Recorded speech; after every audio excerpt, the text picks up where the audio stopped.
បញ្ហាដែលមានក្លិនមាត់មិនល្អនេះជាចម្បងបើសិនជាយើងនិយាយពីពេទ្យថ្មិញវិញគឺ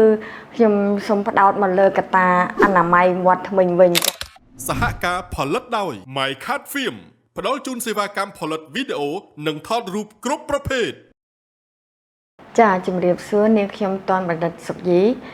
មកពីមន្ទីរព្យាបាលថ្មិញ Jordan Petra ចាកង្វះអនាម័យមាត់ថ្មិញការសម្អាតថ្មិញនឹងដោយសារតែការដុសថ្មិញរបស់គាត់នឹងมันបានយកចិត្តទុកដាក់ការដុសថ្មិញនឹងមានរយៈពេលលឿនពេកអីជាដើមនឹងដែលมันអាចដុសគ្រប់ជ្រុងជ្រោយអញ្ចឹងចំណីអាហារដែលជាប់នៅខាងក្នុងជ្រៅនឹងมันបានយកចេញក៏បណ្ដាលឲ្យមានក្លិនមាត់ដោយសារតែអាហារជាប់នៅច្បែកថ្មិញនានាដែរចាកត្តាមួយទៀតគឺការដាក់ថ្មិញ